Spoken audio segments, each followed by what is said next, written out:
Depuis le mercredi 22 avril, le corps du pape François est exposé au public dans la basilique Saint-Pierre à Rome. Il repose dans un cercueil en bois, vêtu de sa chasuble rouge et coiffé de sa mitre blanche. Son visage paisible, un chapelet entre les mains, offre une image sereine aux nombreux visiteurs venus lui rendre hommage. Les fidèles ont la possibilité de se recueillir et de rendre hommage au pape François, décédé le lundi précédent, avant ses funérailles, programmées pour samedi.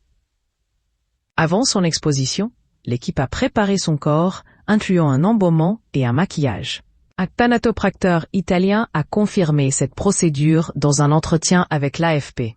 Les funérailles du pape François se dérouleront en 3 étapes, comme l'a expliqué Rolandas Macricas, cardinal de la basilique Sainte-Marie Majeure, à CNews. La cérémonie commencera par une messe sur la place Saint-Pierre, suivie de l'Ultima Commendatio et de la Valedictio. Une procession traversera ensuite Rome jusqu'à la basilique Sainte-Marie Majeure, où se déroulera l'inhumation privée. Malgré sa solennité, la cérémonie restera simple, conformément aux souhaits du pape François. De nombreux dirigeants, dont Emmanuel Macron, Donald Trump et Volodymyr Zelensky, se rendront à l'événement. L'équipe scellera le cercueil puis le déposera dans son caveau, entre la chapelle Pauline et la chapelle Sforza. Dans un article de Libération, Andrea Fantozzi, fondateur de l'Institut national italien de thanatopraxie, INIT, détaille les étapes de l'embaumement temporaire. Il s'agit, explique-t-il, d'une injection de liquide conservateur dans le système circulatoire, suivi de soins esthétiques du visage et des mains.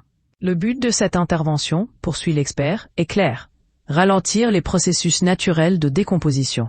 L'équipe doit pratiquer cette opération dans les 36 heures suivant le décès, et elle s'étend sur plusieurs heures. Son efficacité, notamment sur l'apparence du défunt, plus sereine et naturelle, peut durer jusqu'à une dizaine de jours. Toujours selon Libération, cette technique est principalement utilisée dans le cadre de veillées funèbres ou lors de transferts de corps sur de longues distances, afin d'éviter par exemple d'éventuelles émanations de gaz dues au processus de décomposition, précise encore Andrea Fantozzi.